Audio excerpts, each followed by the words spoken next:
Yo mga idol, kumusta? Mandrik mga sports, tubig nga pala.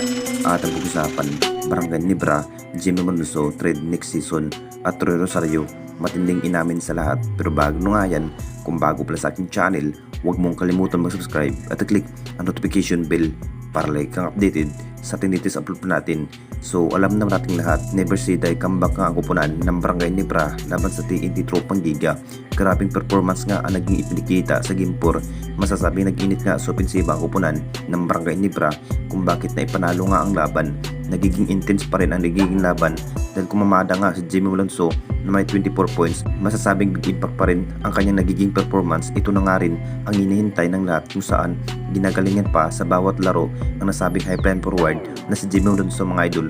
Dahil ang plano sana ng XMC dito na ititrade na nga ba ang nasabing high plan forward na si Jimmy Alonso mga idol next season. Alam na nating lahat sa naging bawat laro ni Jimmy Alonso sa nagdaang laban mga idol na parang bagsak pa rin ang kanyang nagiging laro, kung bakit na parang walang kumpiyansa pa rin at hindi pa rin nakapagtala ng maraming maiitala ang nasabing player na si Jimmy Alonso mga idol. Never Say Die, comeback nga ang Barangay Nibra. Possible hindi na rin na matrade ito si Jimmy Alonso kapag makuha nga ng ating Barangay Nibra ang kampiyonato at matalo nga ang TNT Tropang Giga. Gandang adjustment na nga rin ang nasabing gameplay itong si Coach Tim kung bakit nakapagtala nga si Jimmy Alonso ng maraming maiitala sa naging laban. Ito na nga ba ang hinihintay ng lahat kung bakit sinisipag pa rin ni Jimmy Alonso ang laban para manatiling Barangay Nibra pa rin sa next season. At dito na naman tayo sa isa pa nating balita. Troy Rosario may gustong patunayan sa lahat.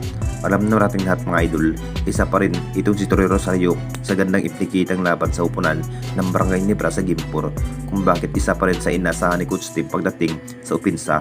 Naging big impact pa rin ang nasabing player na si Troy Rosario dahil gandang performance nga ang kanyang nagiging ipinakita sa upunan ng Barangay Nibra. Kahit buwis buhay na nga ang nagiging galaw ni Troy Rosario, pinatunayan pa rin na mas kayang bubuhatin at mabigyan ng gandang history ang Jinx.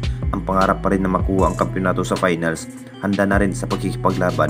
Ito si Troy Rosario, hard practice pa rin ang kanyang mas kinakailangan dapat gawin para maabot nga ang hinahangad na makuha ang kampiyonato sa ating liga. Isa pa rin sa malaking naambag kahit maiklik nga ang kanyang score, naging factor naman sa assist at rebound. Ito si Troy Rosario mga idol, jackpot pa rin ang Jinx dito sa pagkuha nga ang nasabing player na si Troy Rosario. Nabibigyan nga ng gandang laban kahit matagal na rin nakatikim ang Barangay Nibra na makuha ang kampiyonato. Kailangan pa rin na matalo ang TNT Tropang Giga dahil may dalawang panalo na nga rin. Nagiging mainit na nga rin ang magiging laban sa dalawang nag-aagaw ng kampiyonato sa ating liga. Anong masasabi ninyo mga idol tungkol sa ating video?